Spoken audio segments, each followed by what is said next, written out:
ओम। मैं कैलाश खरखोदिया आज आपके समक्ष आदत के ज्ञान तत्व की बात प्रस्तुत कर रहा हूं। आदत एक ऐसी चीज है जो इंसान को नीचे से ऊपर ले जा सकती है और ऊपर से नीचे भी गिरा सकती है।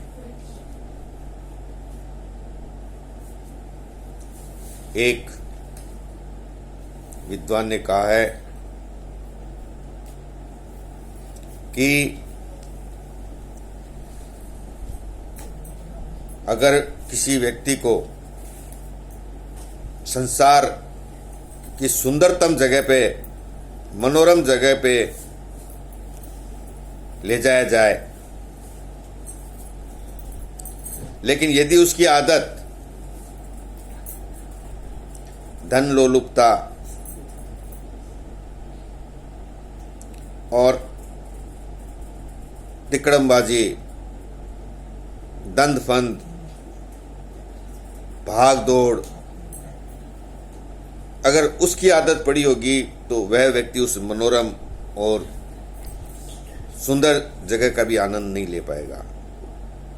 वह शारीरिक रूप से तो वहां रहेगा, लेकिन वो अपनी आदत के अनुसार दिमाग में वही चीज सोचता रहेगा जो उसकी आदत है। उसको वही जोड़ गुणा भाग नजर आएगा अपने व्यक्तित्व को। और वास्तव में यदि आप देखें, कोई चोर किसी व्यक्ति के घर से चोरी करता है, सारा सामान ले जाता है और कोई भी वस्तु नहीं छोड़ता घर में, और उस आदमी को घर से बाहर लाके खड़ा कर देता है। सब चीज ले गया चोर, लेकिन एक चीज चोर नहीं ले जा सके, और वो थी उस व्यक्ति की आदत। वही व्यक्ति जो सब कुछ खो चुका था, यदि उसकी आदत संयमी, अनुशासन प्रिय और पाई से पाई जोड़ के पैसा कमाने की अच्छी आदत उसकी रही है, तो चंद महीनों में वो वापिस उसी जिंदगी की ओर बढ़ जाता है, और देखते देखते वही उसका घर संसार स्थापित हो जाता है जो चोरी से पहले था। ये उसकी आदत पर निर्भर है। एक व्यापारी पैसे से और पैसे बना लेता है, और कुछ ऐसे व्यक्ति होते हैं जिनका आदत नहीं होती, अनुशासन प्रिय नहीं होते, व्यापार की आदत नहीं होती। वो अगर उनके पास 1 लाख रुपए है तो 1 लाख से वो 50,000 हो जाएंगे, 50,000 से 10,000 रुपये हो जाएंगे, और एक वक्त ऐसा भी आ सकता है कि जब वो खाली हो जाए। ये सब हमारी आदतों पे निर्भर करता है। और दूसरी ओर कुछ ऐसी आदतें होती है, कमाने को 10,000 रुपये कमाते हैं महीने के, लेकिन शान और शौकत ऐसी दिखाते हैं जैसे 50,000 रुपये कमा रहे हो। साथ उनको चाहिए बढ़िया मोटरसाइकिल, बढ़िया ब्रांडेड कपड़े चाहिए पहनने को, बढ़िया महंगे महंगे मोबाइल चाहिए, और ये झूठा दिखावा एक आदत है। कई ऐसे व्यक्ति भी देखे हैं जो इन झूठे दिखावे से, झूठी शान शौकत से बहुत दूर रहते हैं।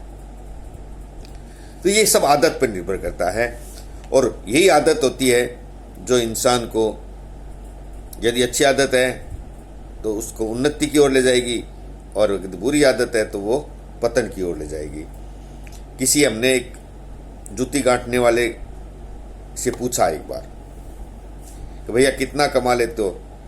कि बाबूजी रोज के 200 रुपये कमा लेते हैं। तो क्या करते हो? कि बस सबसे पहले तो टिकट लेंगे सिनेमा का, सिनेमा देखेंगे। उसके बाद जो पैसा बचेगा उसके हमारी कुछ आते हैं उसमें लगाएंगे, उसमें 100-50 रुपये और लग जाएंगे, पीछे बचेंगे 20-30 रुपये, उनसे जाके अपना पेट भर लेंगे।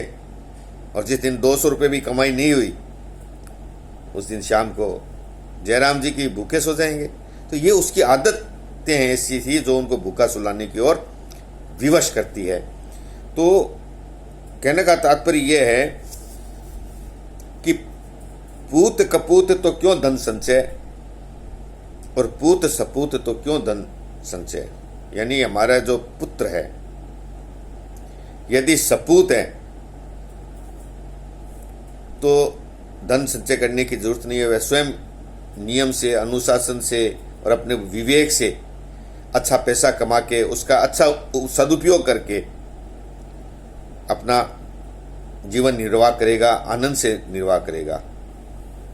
और यदि पूत कपूत हुआ, पुत्र कपूत हुआ, तो वो अपनी आदत के अनुसार, अगर आप पैसा भी उसके लिए छोड़ेंगे तो अगर उसकी आदतें अच्छी नहीं है, कपूत है वो, तो वो धीरे धीरे पैसों को समाप्त करता जाएगा, अपनी बुद्धि व्यसनों में, बुरी आदतों में लगाता जाएगा। ये उसकी सब कुछ उसकी आदत पे निर्भर करता है कि यदि पूत कपूत तो क्यों धन संचय, पूत सपूत तो क्यों धन संचय। ये जो लोकोक्ति है ये बिल्कुल सही कही गई है। तो अब आपने देखा होगा कई, जिस समय पाकिस्तान का, हिंदुस्तान का बंटवारा हुआ, कई घर उजड़ गए थे, घर बार सब छोड़ के, अपना व्यवसाय व्यापार सब छोड़ के लोग, एक कोई हिंदुस्तान आया, कोई पाकिस्तान गया। उन सब ने, यदि वो आदतें उनकी अच्छी थी तो उन्होंने अपना वापस कारोबार खड़ा कर लिया, और जिनकी आदतें अच्छी नहीं थी वो गर्त में चले गए। तो ये होता है आदतों का। लेकिन आदतों को हमें संयम उस पर रखना होगा। अगर हमें जीवन में आनंद लेना है, जीवन को सुखमय ढंग से जीना है, तो हमारी आदतों को अच्छा बनाना होगा। बच्चों में भी अच्छी आदतों का निर्माण करना होगा। ये सभी माता पिता भाई बहनों का दायित्व है कि वे बच्चों में अच्छी आदतों का निर्माण करें। सबसे पहले तो उत्तम स्वास्थ्य और संयम की आदत डाले। बच्चे का स्वास्थ्य कैसा हो, व्यक्ति का स्वास्थ्य कैसा हो, उसकी अच्छी आदत डाले। और उसके बाद मानसिक आदतें का विकास करें। अच्छी आदतें, संयम, नियमितता, निर्भीमता, निर्भयता, सादगी और सच्चाई, ऐसी आदतों का विकास बच्चों में करें। और कुछ ऐसी आदत भी की जाए कि जीवन की समस्त आवश्यकताओं की जो पूर्ति है वो हमारे जो आमदनी है, चाहे कितनी आमदनी कर लें, कभी पूरी नहीं हो सकती। तो हमें कुछ बचत भविष्य के लिए करते हुए अच्छी आदत बचत की डालना बहुत ज़रूरी है। जैसे कहते हैं ना, आज की बचत कल की सुरक्षा। तो बचत की आदत का मतलब यह है कि आपकी जो आमदनी है उसमें से कुछ परसेंट आप पहले से अपनी बचत के रूप में रख लें, शेष जो राशि उसको खर्च करें। तो ऐसी भी आदत डालनी अति आवश्यक है। और यदि हम अच्छी सत्संग और प्रवचन अच्छे सुनेंगे, अच्छे लोगों के बीच उठ बैठ करेंगे, तो हमारे अंदर अच्छी आदतों का विकास होगा। अगर बुरे लोगों के बीच उठ बैठ करेंगे तो बुरी आदतों का विकास होगा। इसलिए हमें सत्संग सुनना चाहिए और अच्छे लोगों के साथ बैठना चाहिए, अच्छी आदतों की प्रवृत्ति रखनी चाहिए। और व्यक्ति की आदतें ही व्यक्तित्व का निर्माण करती है। ये बात हमें अच्छी तरह समझ लेना चाहिए। तथास्तु।